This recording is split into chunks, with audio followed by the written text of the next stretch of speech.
Good morning, everyone.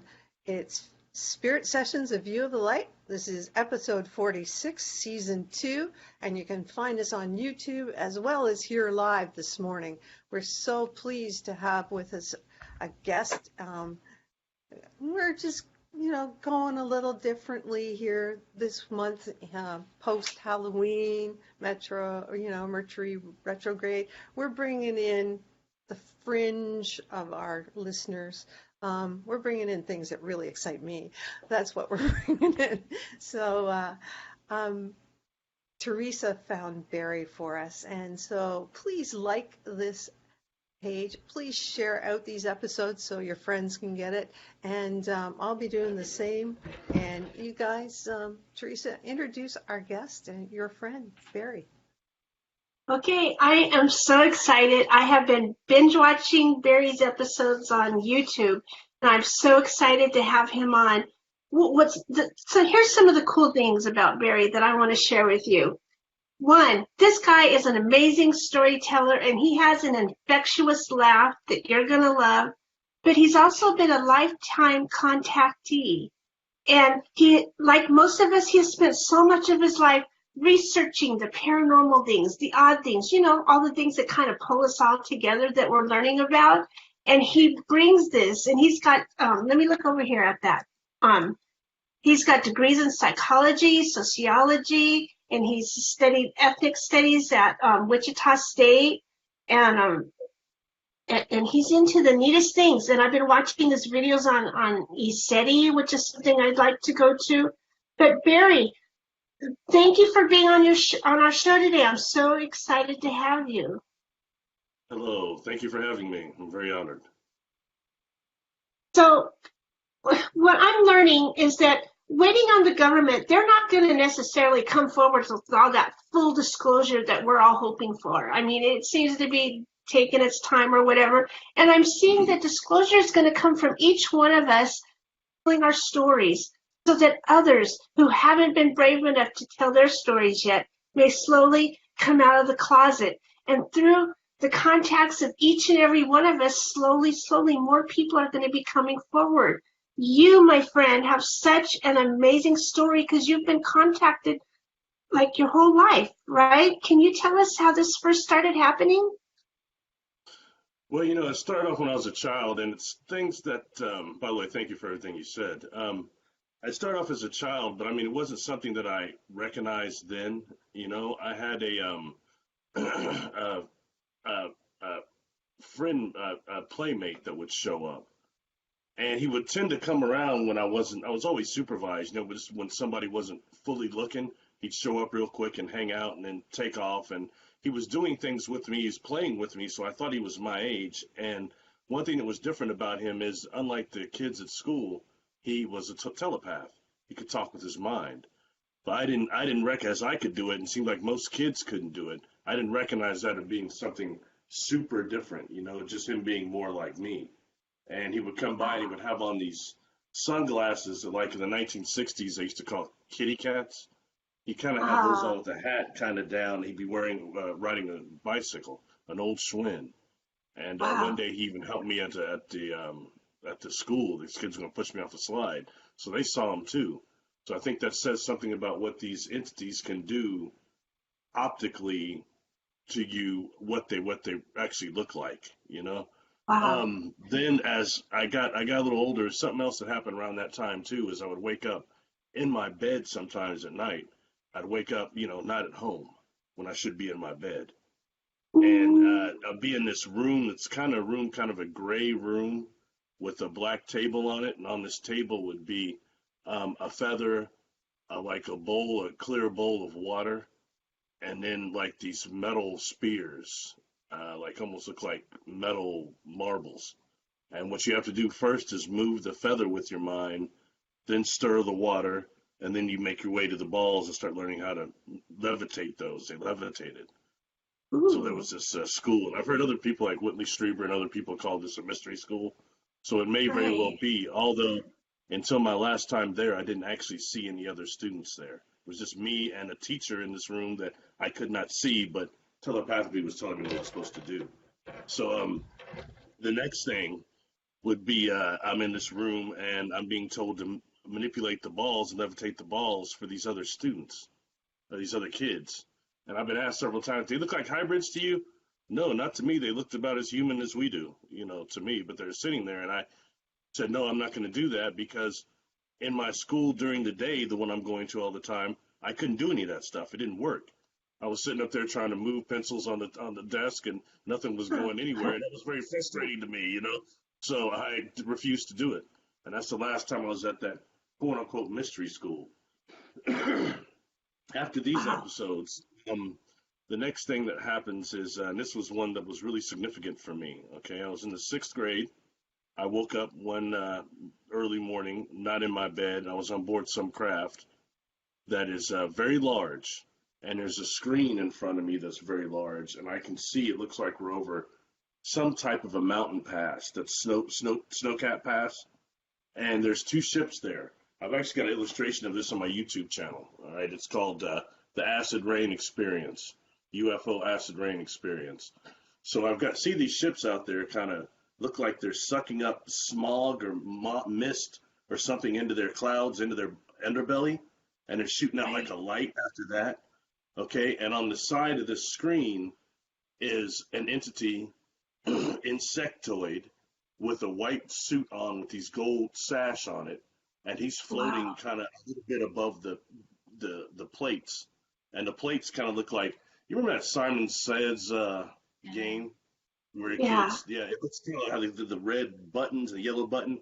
The floor kind of looked like that, like it had panels like that on it, but he's floating above that, all right? And he's telling me the acid rain is very bad for your planet. We're trying to reverse some things, but we're having problems with it. And, I'm so busy drilling this individual first. Where are you from?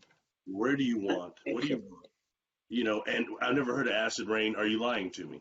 Just little things like that. But I was very young, And what the thing about this individual I want to specify is that this individual in this uniform, I recognize energetically as the same person that had came and played with me several times when I was a kid. And when I would ask him, like, where are you from? You don't go to my school. Only a couple of schools from where I stayed, where he would have been going to be riding his bike around there. And he said, no, I don't go to either of those. I'm just here visiting family. Like, I know more what that means now. But anyway, so this individual, but he didn't feel like the same kid that was playing with me, that those things were important to him. He felt like a scientist, like an ancient of some type. And I want to, when I say insectoid, something before I shut up is I want to kind of emphasize to people, I said, oh, it was a mantid. No, he was not a mantid. His body structure was not that of a mantid. He was the size I was as a child, actually. So he's not very big. And as far as earth insects, he looked very much like a grasshopper without antenna, okay? And not a locust, but a grasshopper, a type of an off-green color with milky eyes, like milky white, kind of grayish eyes. Okay, that's the way he appeared. And he gave me a name. That's when we used to play. He called himself Xandar. When he would flash in my mind, though, it looked more like to me Yandar, but he put a Z on it, Xandar. So hey, whatever. I make the rules here. Anyway, but okay. So after that, probably a few days later, maybe a week later, on Fridays, I believe it was, my 6th grade teacher used to have us read what was called the Scholastic News. It was very good about current events. And she used to choose somebody to go up to the board and read. Torture for children, as you well know. But I got to the main article that time. And I remember that issue had the Statue of Liberty on the front of it. Okay, and when I started reading this, they're talking about the Statue of Liberty had just been shut down and people couldn't tour it, at least certain parts of it, because it was being repainted due to damage from acid rain. And when I read that word acid rain, my voice yelled out and everybody started laughing like I was up there clowning. That wasn't what's happening. I was so blown away because this is when it was already very real to me, but then there was no doubt because it had crossed over from my nightlife to my day life, if you know what I'm saying, from my semi-consciousness, because I wake up out of an unconscious state to being somewhere physically, and that blows you away a little bit if it wasn't for the environment does something to kind of mellow you. and something is emitted from the beings themselves I've been near that actually settles you from some of that fear and kind of that more of that love. Oh, nice. Let's see. Sorry, I'm going too far. I just want to answer that and try to at least get it. No, I love that. Wow. That's so awesome. I call those child experiences. And then after that one, that was so real that I was like, okay, next time something happens, I'm going to grab some technology, or I'm going to find a way that I can prove this stuff has been happening to me, and I tried to actually force the experiences to happen, and that didn't work. So I wound up not having experiences from about the years of almost 12 and a half to about 18. And then they started again. I like one when I was about 16, but then at 18, they started again. And I call those adult onset experiences. And 3 of those, somebody else was with me, and they wound up seeing these ships and missing hours and hours of their life like I was. So, I mean, that's when it starts really impacting. When it impacts your day life and you can't really tell anybody about it, it messes with you, even if the encounters themselves were positive. So. Wow, how interesting. I love that. And so as these things are happening and more of us are becoming aware of them, what would be your advice to help it along? Or like you said, trying didn't really do it, but what is your advice for those who are sitting on these experiences?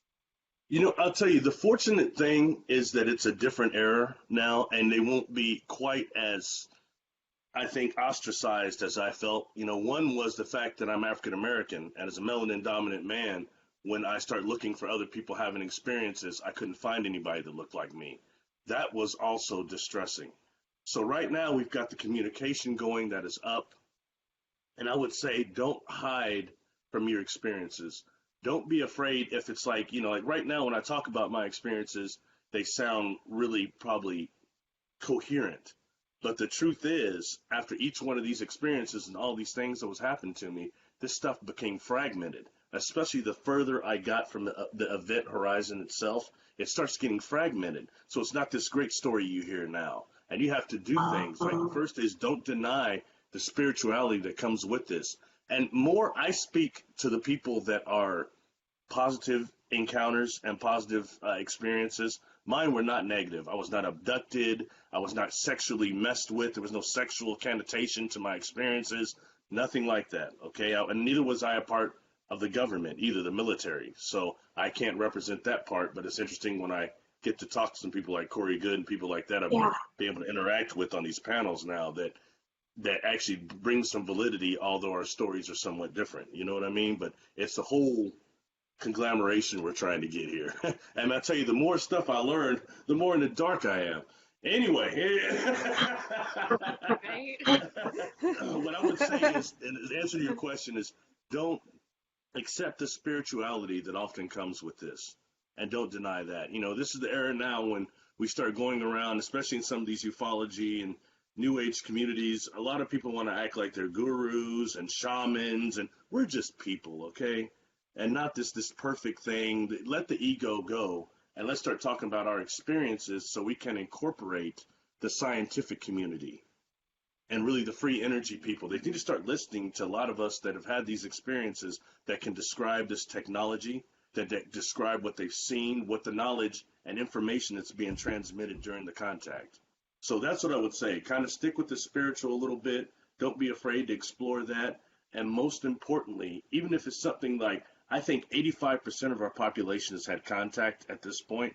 And some people will be like, oh, I haven't had anything happen like you. They always say that, but they have a feeling that I get that they've been around this technology. It's an energy that I think your cells absorb. I stole a term from Doctor Who called Artron energy, which are people that are inside of his TARDIS. I love the TARDIS is actually, TARDIS is actually flies through a wormhole. And what I can tell you about the craft I've been on board that they told me is they gave me a compound and how they actually grow this compound like a fungus over a singularity, over a wormhole. So the engine itself is dimensionally displaced, temporally displaced. Does that make sense? So they're like that. So when someone like me is on board that craft and I'm there physically, this wasn't an astral experience, I'm there physically, I'm experiencing something they call temporal aphasia, which is when the dimensions are not together, and you're in there. I'm in there physically, but there's a mist in there, a very thick mist that smells ammonia, Windex like. Okay, it feels like I'm being pulled down, or like I'm on a constant merry-go-round. I couldn't put together why I hated merry-go-rounds as a kid. That's why. It feels like being on board one of those things. Yeah. So that answers your question. Sorry I went too far left, but just don't be afraid of the spirituality or to get a regression if you're missing time.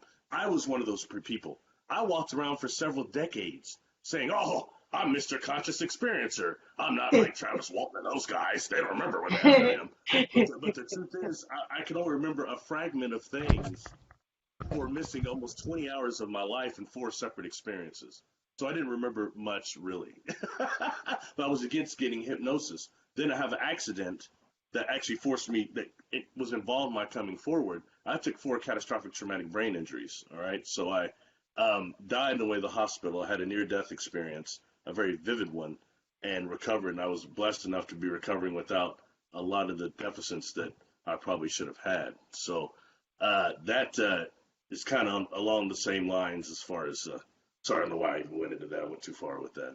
No, I think that's very interesting that you had a near-death experience, and we always call it like the 2x4 effect.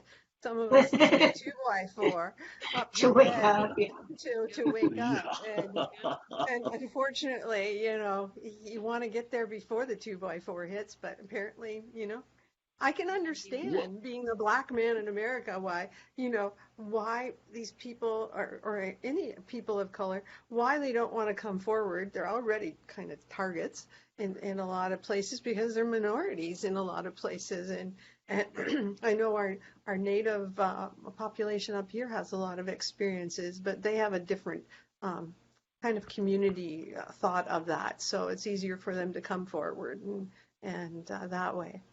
It's, and I'm hoping, and I can see that changing a little bit also. Maybe not fast enough, but it's changing. Like some of these conferences I've been to, somewhere like a SETI, I might bring that up. And somebody like Jimmy Church was very vocal about it. I really like that he wanted to really address it. But sometimes people just, I never really thought about it. They didn't think about it, about how they don't see much of that because it's not really applicable to them. But now when you mentioned it, it changes people's perspective on it to start incorporating more, and things will start changing, and we need that to become a type 1 civilization. Man, we're way behind. Yes, I know. I mean, isn't it true though? It's so exciting, all of this. I've read, I watched your videos where you talk with, who were you with? Were you with? Oh, there was 3 people. There was you and 2 others. And you guys were talking about the melanoma dominant beings that visit the earth. I want to tell you that brought so much comfort to me. And I can't figure out why, except I have had an African past life that I remember. And I believe that I had contact back then. Not that I have now, but you were a confirmation to me in that lifetime that she needed that or something. I don't know, but it was so cool. And I felt so comforted knowing, because here, I know I come from the future. I don't understand the views that everybody has. Why are we so behind? Why aren't we one people yet? Why aren't we moving ahead? I have an answer for that. Do you want it? I have an answer for that. Yes, let's do it. Let's start the change today. Are you sure? It's not the Mr. Sunshine answer, I promise you. Because this is a prison planet. And on a prison planet, what you've got is a part of population that is some type of demonic, and you've got another that is angelic, that is here to saving things, the reason why we're still here now. But as far as the sources that are in control of this planet, it's very demonic, and this is a very hellish place. Let's be real about it. Yes, there's great beauty here, okay? Visual beauty, and we can experience things, but the population here is very dangerous. This place is very dangerous. And tell me another place. I don't believe that every planet is on the quantum level the same as this, that you've got these. If anybody, it actually if any of you have went and actually worked in a haunted house or been in one a lot, you'll find a lot of times that you'll have people that have crossed over in there that are trying to stop other people from crossing over. Then you've got a negative inorganic slash on slash demonic faction that's trying to stop people from crossing over, jumping on people when they're sleeping, incubus and succubus, and that just runs around down here like a part of the population. What's wrong? Why is it as immortal souls, and most of us agree with that, we're immortal souls. Okay, why are we devoid of soul life memories in this plane of existence? Right. And it becomes, is it just a lesson that we're learning a lesson, or is it some sort of something's wrong? And that's like saying right now, okay, we're in the 12th grade, we're about to graduate high school, but you can't remember kindergarten to 10th grade, so good luck with that. Yeah. Exactly. I mean, these are just, I'm not saying I'm correct, but these are things that need to really be evaluated. So before we say this is a school or this is something, or the fact that we're immortal souls that know the beginning and ending of all possible quantum possibilities, okay, and that means our major adversary is boredom. So the only thing left to do is wipe ourselves clean as pieces of the Creator so we can learn it all again. We could be at that point too, I don't know, but nonetheless, this is food for thought. And maybe it's Barry. Maybe it's a perception too. Maybe it's what we're born into, the perception. Are we born into a prison planet? Is that where our consciousness is stuck, or are we born here learning the lessons? And I'm wondering if that's how we evolve, like with our perception, and that's how we fight it. Is, okay, we're not, and we cleave to the angelic forces and go with God and go with Source. Or we just say no. I remember my mother used to always say, hell, heaven and hell's on earth. And yeah, it is. But it's also, heaven is also on earth. It can be both, I think. It is perception. Yeah. So my next question, go ahead. No, I'd say you'll get an argument from me, because I'll tell you, this planet will give you everything you need to learn. If you need some humility, it'll give you cancer or something. You know what I mean? You need to learn what it's like to appreciate how to nourish the soul or the body. You'll go through starvation. This place does not play. It will give you what you need to grow and to learn. That's for sure. It's a hard classroom, and it's not for sissies. That's for sure. Yeah. And then, so these contacts, then, if 85% of the population is getting these contacts, what is it for? And in the end, why don't I remember all this?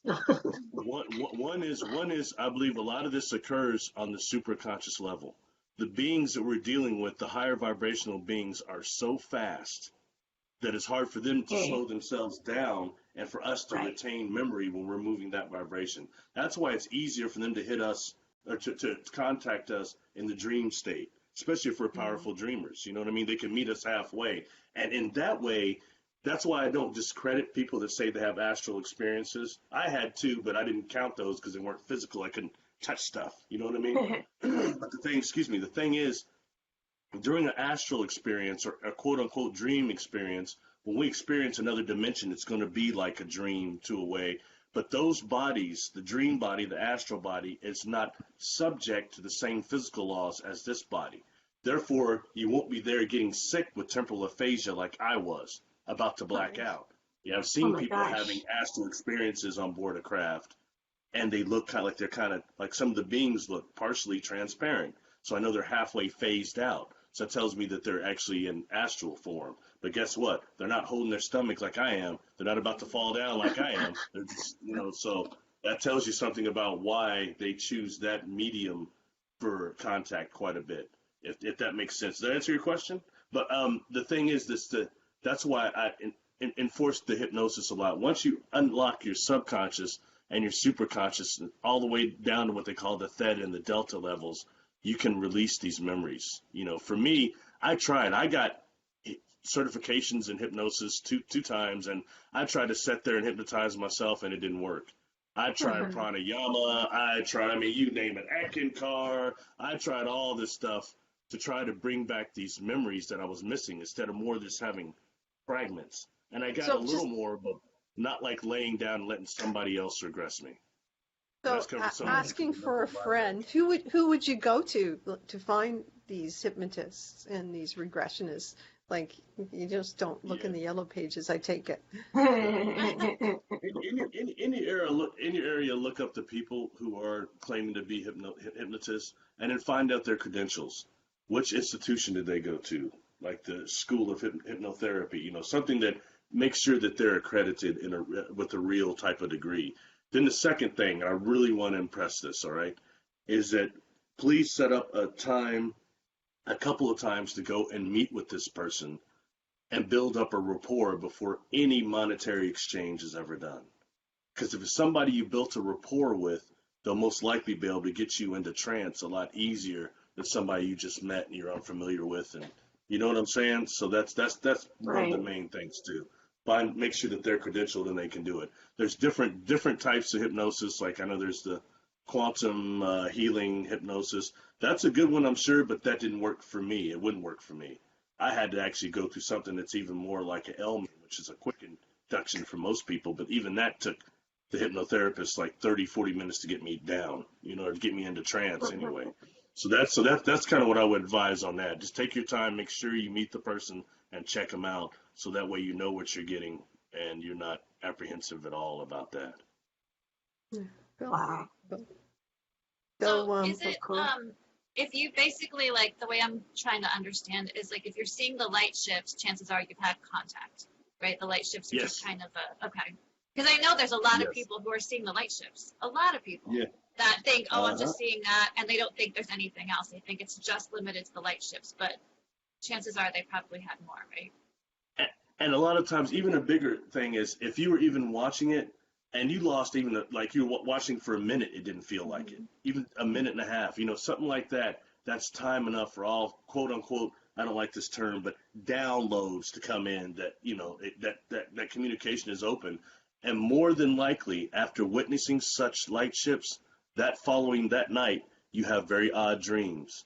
But so many of us that can't really consciously cognitively remember our dreams, that's a hard skill. You have to have enough freed up energy to sustain dream attention. I'm one of those people that always struggled with that. You know what I mean? So that's not easy either, but that takes us where we start getting to the higher level of vibrational consciousness. Right. Yeah, and that was something that actually I just had a conversation about recently, was like, we try to understand why we lose memory, why we have memory, like where that comes from. But what I've come to understand is that whatever vibration that memory is formed at, whatever frequency you're at, that's how you retain that. And then when you get back to that vibration, that memory is very vivid. But when you're in a different vibration, you lose that memory. It becomes more of like a fleeting bits and pieces. So the way that we form them depends on the frequency we're existing at that moment. And then when we come back into that vibration, then we can get back into that memory. But so basically, it's just about whatever vibration you're maintaining at the time. Like when first coming back from experience, I was like very elated. And it's like there's somebody else with me. I'm looking at her, and we're communicating all this information we just got. And I can still see the technology. I can see the beings. I can still feel them. You know what I mean? So then we're trying to rush back to town, so I can get a recorder or get this written down. And by the time it takes, the 10, 15 minutes to get back to town, we're looking at each other going, what the heck just happened? Oh, wow.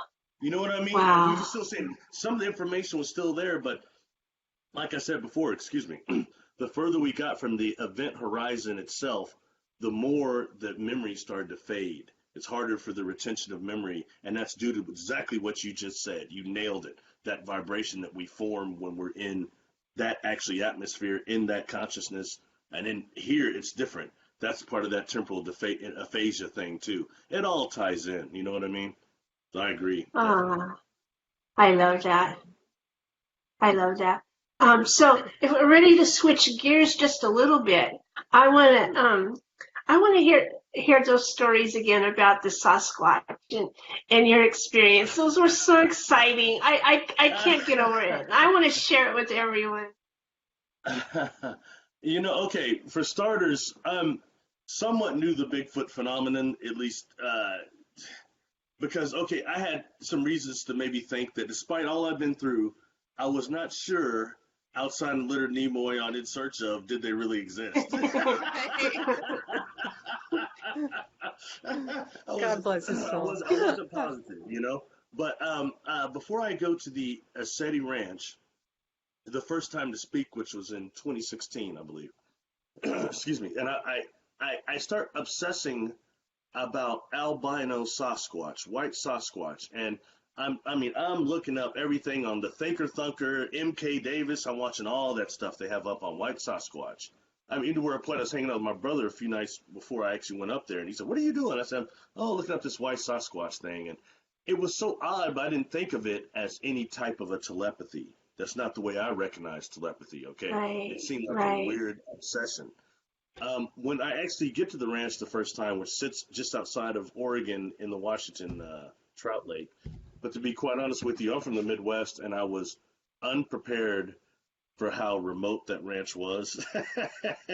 And we actually Yeah. finally get there. As soon as we get to the gate, I start feeling like I'm being watched. Okay. Yeah. And one thing, Definitely. let me be honest, our brother Barry does not really camp, so I needed regular human type facilities in order to present Right. there. So they put me in a yurt in the back of the property there, kind of with these other yurts. And it's shaped like an octagon. Oh, neat. I would kind of try to, be the spiritual guy, go back there and sit on a little log back there and meditate, or stand back there and just kind of get meditated up. And the second day I was there, there was and this is on top of being feel like I'm being watched all the time, but there's a tree broken right by where I was standing just a little bit each day, and it's right in directly my visual. And it's got the wood on it's fresh still. I can see it. It's kind of across this little marshy deal back behind that cabin, so I couldn't really go too close, but it was just odd. It made me feel odd. I think, okay, it's the mountains. There must have been a windstorm or something the night before, and I didn't catch it or something. 2 days after that, there is another one broken right next to it, in the exact same spot. And these things look like they're laid over into the brush. It's so odd. You know what I mean? And that at that point, I started feeling really strange.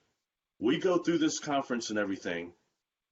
When the conference is over, my friend Peter Maxwell Slattery, he's from Australia, probably know who he is. Yeah. He, Yeah. we went to Hood River to get supplies, and when we come back, it's getting real close to dinner. I go down to put the supplies up in the cabin.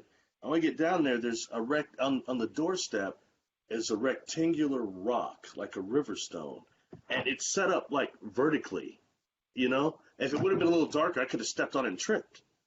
I was thinking, well, what the HE double hockey sticks is this? It's you're messing with me, because I thought maybe I might actually knock it from the side of the cabin. The rock's on the side, but this one was odd. It was a rectangular river stone with with basalt circles like around it, like part of it. And so they're blowing the horn. I take and throw it on the side of the cabin. I run up to dinner, and I kind of set somewhere where I could monitor this trail. And I was gonna find out who was messing with me. A guy named Albert was left out there. I had a few experience with Albert, but I thought maybe he was trying to beat me. But he was out doing that 40 or whatever they call it. He was mowing that with that. He didn't have time to the time we were gone to run down there to put a stone on Barry's doorstep. It was ridiculous. I took it, throw on the side. I go to dinner. Peter's looking at me. What's wrong, man? Why you keep looking over there? I tell him. He says, let's go down there and look at the rock when we get done eating. Okay. He wants to see it. So we go down there, and this rock is gone. And there's no way to get to that yurt unless it's from the back 40 back there. No one, it was so odd. And I tripped out, but I was like, I'll find out who it is. Next day, we're in a store. James Gillian says, why are you being so quiet? I told him about it. He says, man, that's a calling card for Sasquatch. They're known to leave stone structures on people's porches or bundles of sticks. He says, I think you're being welcomed. And they talk about, he welcomes the Sasquatch out there. And they talk about a young one named Delecki that runs around. So I asked him, but he's brown. I said, do you have a white one?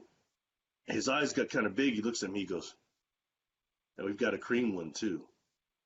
And that's when it went to another level of trip out for me.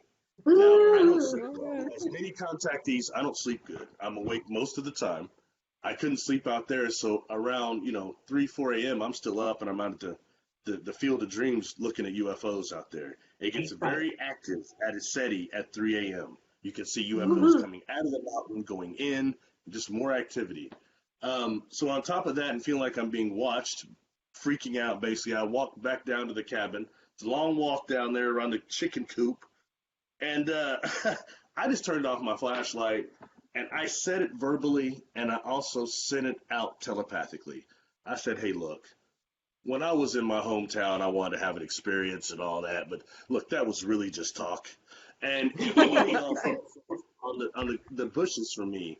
And let me mind you that these trees that were broken were snapped about 8 feet up. And I know anybody that pushes over a tree or something's going to do it about chest level. So whoever pushed it over would be pushing at least 11 feet tall, something like that, 10 to 11, 12 feet tall. I said, if one of y'all steps out of the bushes on me and you're 10, 12 feet tall, Harry, I'm going to trip out. I'm going to lose it. So just don't do it, all right? I mean, I feel like I'm being watched anyway, so it's crazy. So I go in this cabin, I sit in the bed there trying to lay down, and my telepathy goes off. I mean, goes crazy. Very strong telepathy. Out of nowhere, boom, saying, don't worry, it's illegal for us to be seen by you anyway. And you may call me elder. And I don't have a limp. And then I get a telethought picture of about an 11, 12-foot Sasquatch, blonde Sasquatch doing a backflip. I know that sounds ridiculous. I don't understand what that meant until you start. Now I know that when you start dealing with some of the older ones that are, perhaps they grow until they die. Some of the taller ones, that when you get to around 11, 12 feet, they start having a limp, some of them.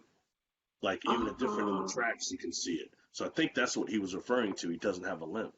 And this individual to me felt like a shaman or somebody very advanced like that. Definitely not an ape. Definitely. Right. We got a great primate exhibit where I live. And I went up to that cage probably a year ago or so. And the alpha male comes up, for whatever reason, comes up the glass right in front of me. And it was a beautiful creature, but I'll tell you, no telepathy. So whatever we're dealing with is not a primate. And I'll tell you, after he told me these few things, he shut that channel off.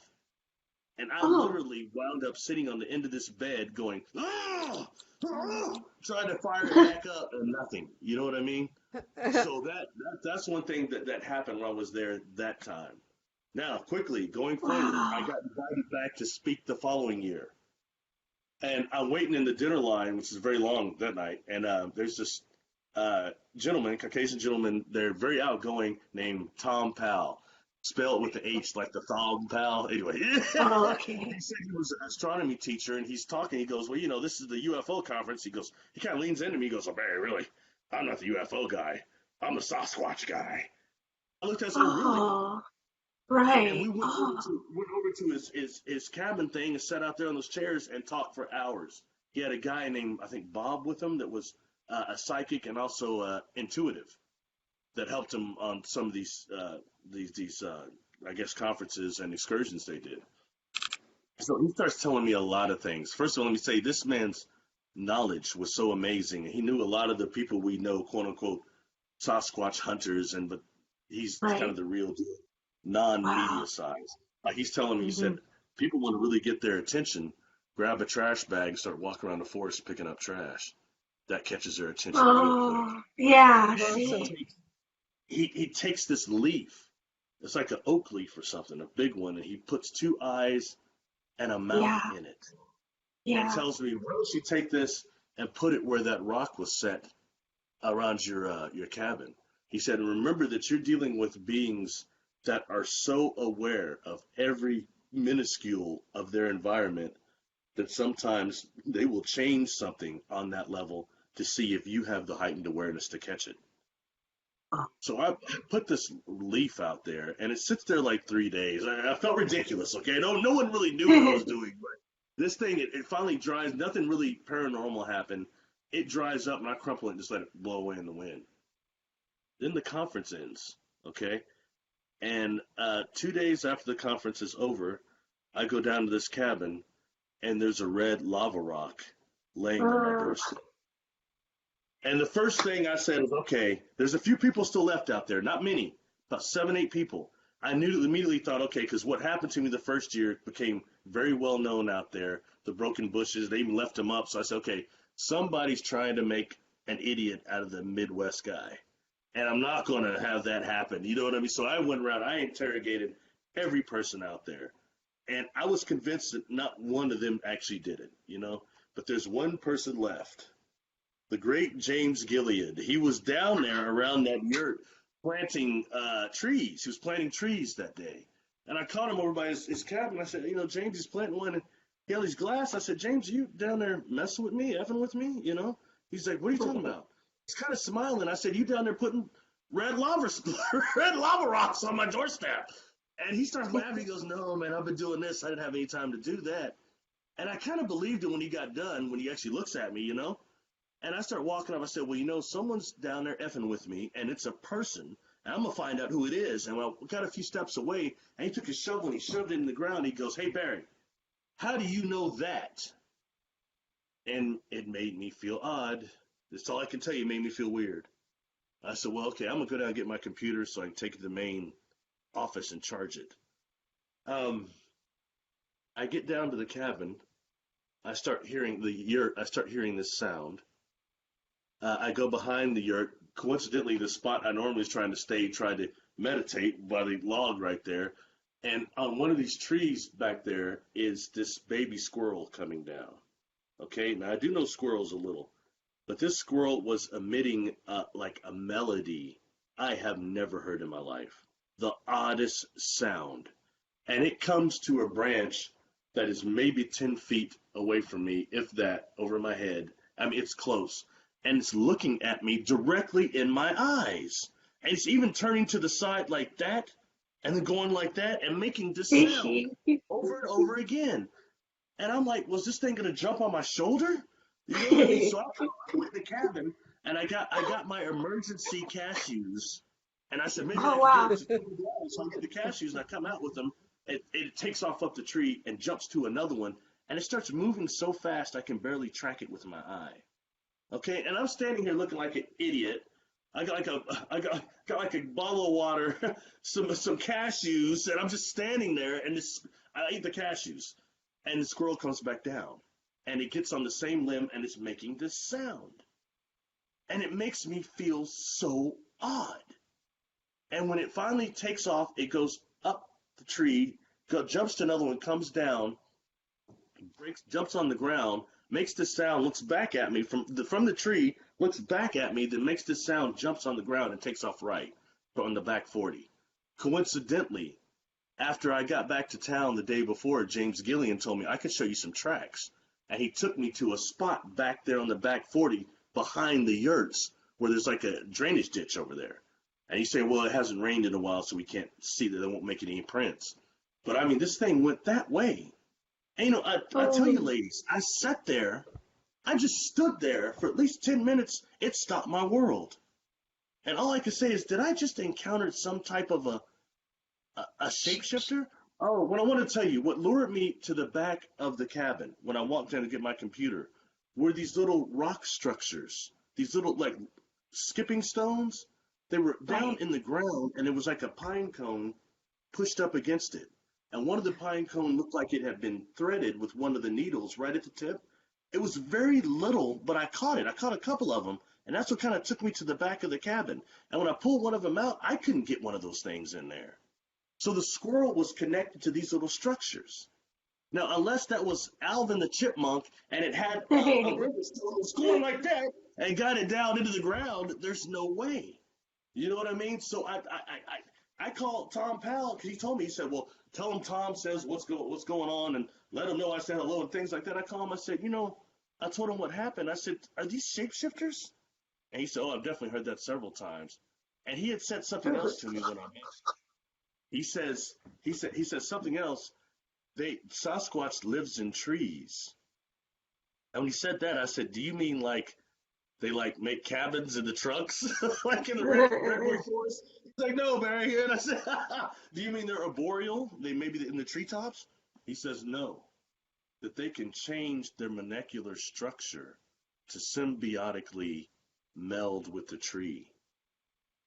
He said, so sometimes when they shapeshift, they will shapeshift and appear as tree stumps.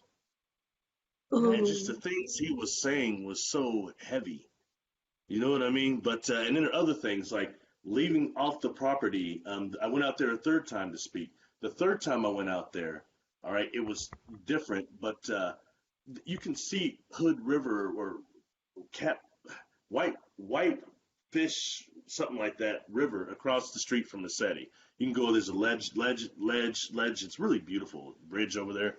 Okay, so I'm over there with this guy Albert, and we're talking. And we start getting these owl sounds behind us, and we're leaning against the bridge. The first time, it's super loud, okay? It's really loud. And Albert goes, was it a loud owl? I said, yeah, it was. And we kept talking. Maybe a minute and a half later, we hear it again, but this time it's closer. And it is so loud, it sounds like a person purposely trying to distort the sound on purpose. Yes. And it made me feel funny. What happened? Albert, like, we're leaning against the bridge. He jumped back off the bridge. He jumps right. He's going like this. He's going, oh, that's made the chakras in my back feel funny. And the truth is, if I had hair on the back of my neck, it would have stood up. You know what I mean? I turn around. I've got a pretty powerful LED, and I start flashing like back there. And I don't see anything. Then a stone flies and hits the Asceti gate. That's maybe 25 feet from me. It's a little one. And Albert's like, it was a bird, wasn't it? I said, no, Albert, it's 1 o'clock in the morning. That wasn't a bird. It was a rock. And it came from the top of the trees.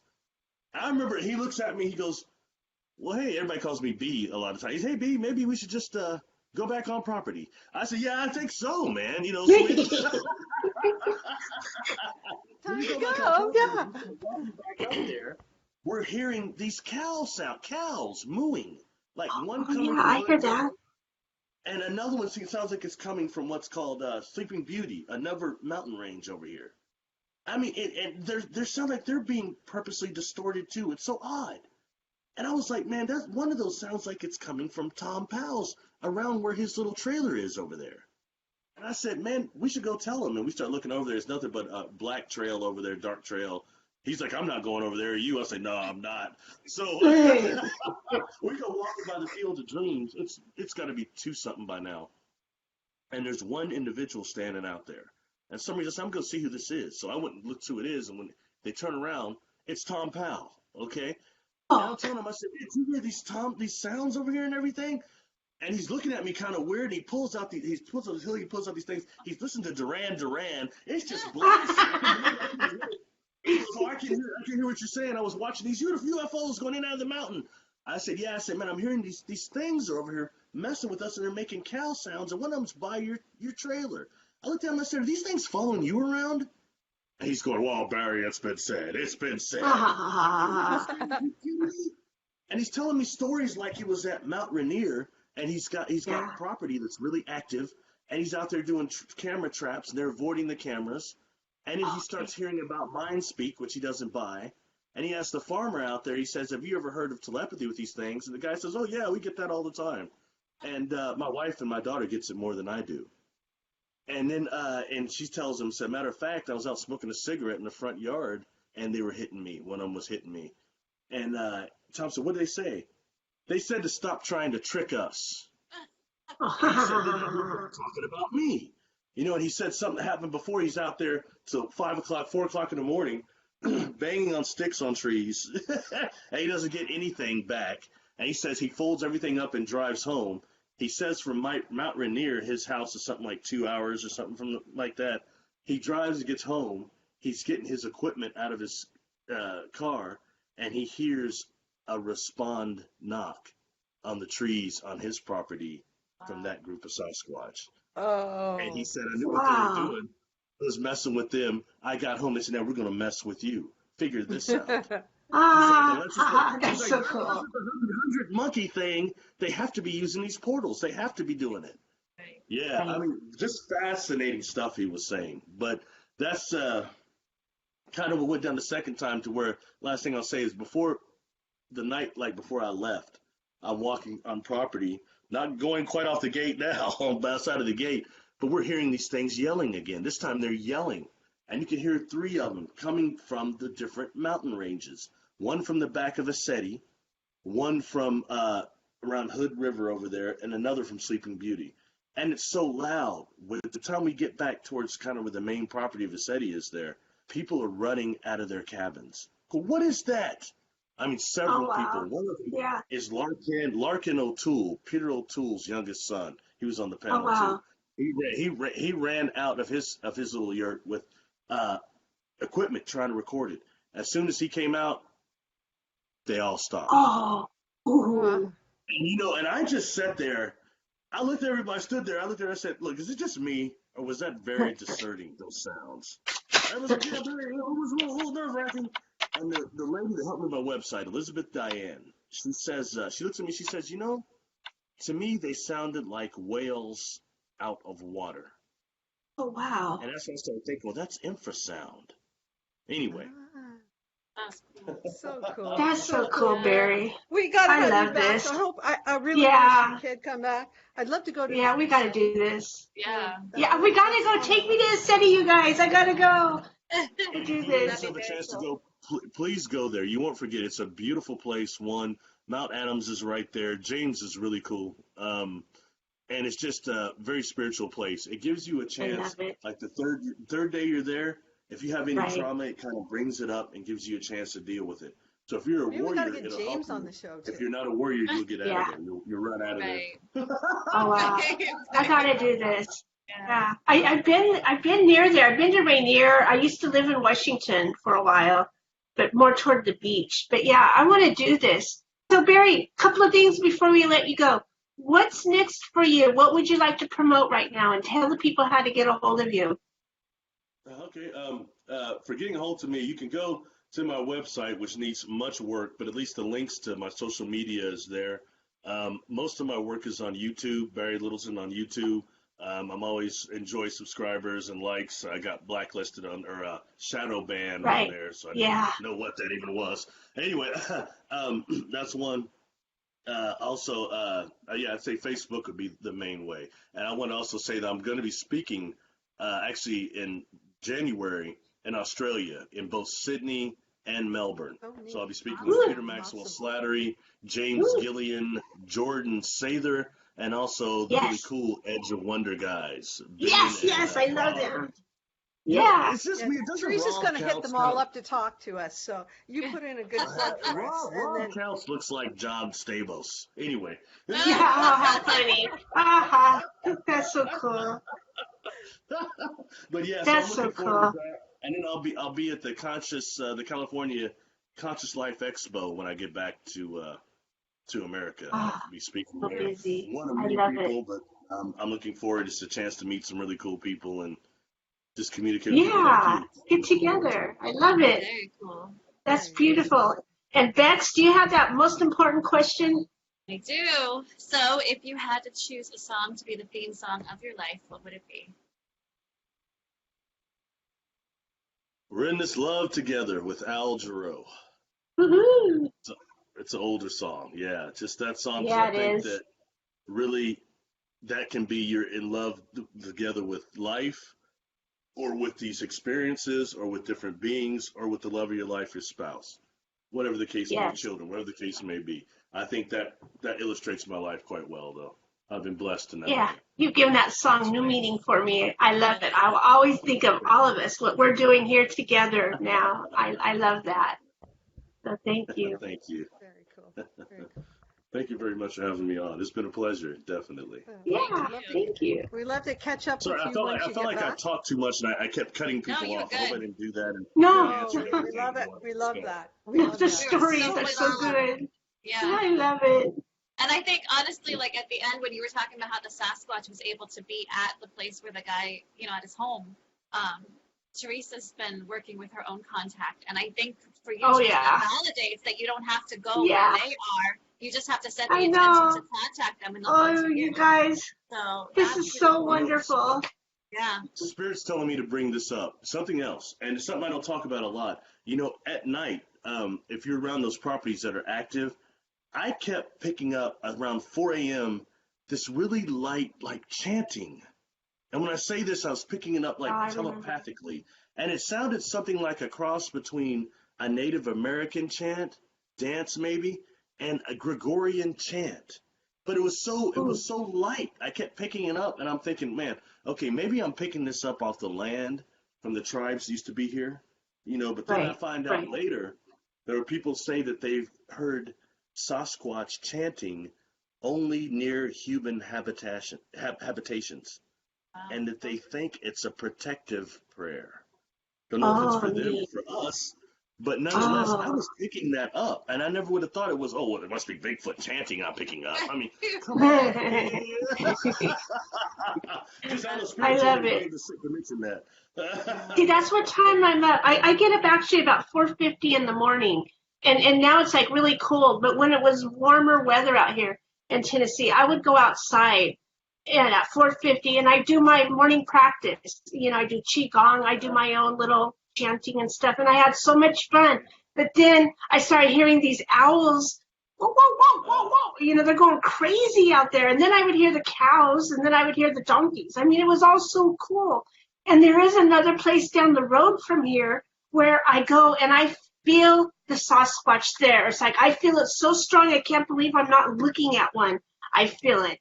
And so apparently they're reaching out. When you go to that area, are there crows that take off crawling and yelling? When you get to that area, no, but there are here.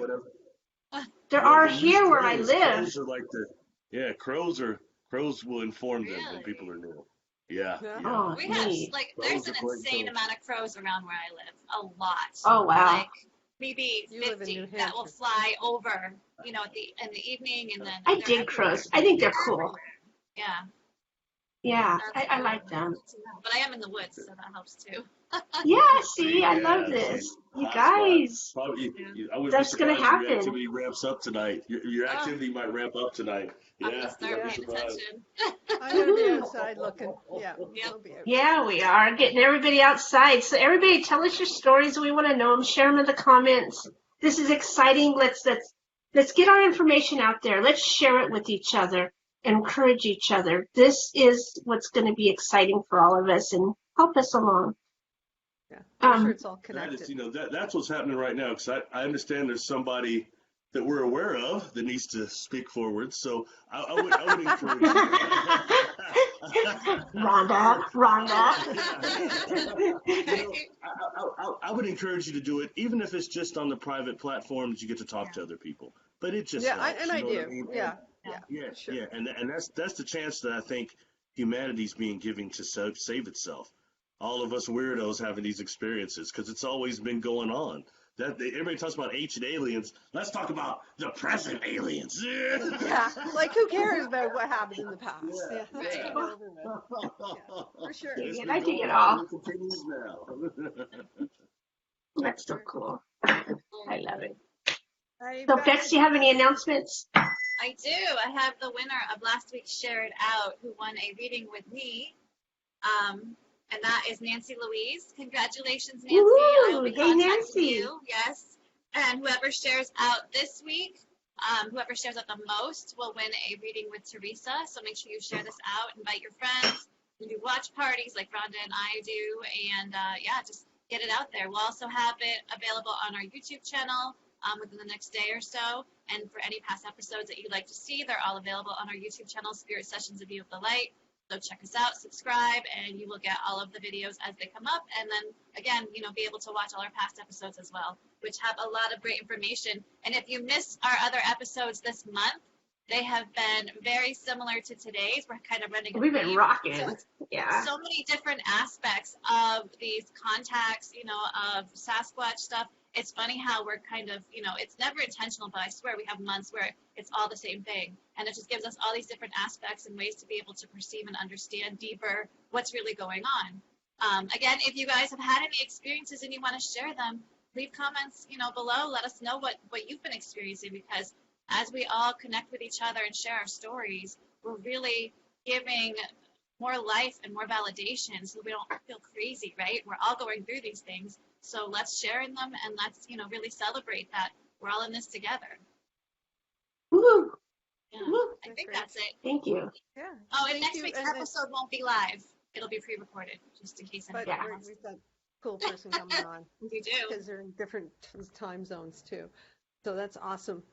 So we'll see you next week. And thank you, Barry, again. And all Barry's contacts are in the beginning of this video. You can scroll down and find all our links and Barry's links too. And I suggest you check out his YouTube channel. Yes. They're Like great and videos. subscribe. I love them. It helps Yeah. us all keep on the air.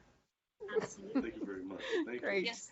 Thank you, Barry. Thanks. And we hopefully will get to see you again soon. Yes. Oh, yes. Oh, We yes. need more stories. And in person. I Yeah. want to hear more. Thank Sure. you. Thank you. Definitely keep in touch. Definitely. Yeah, great. Well, take care. Thanks very much, everybody, and Have a have a blessed great week. week.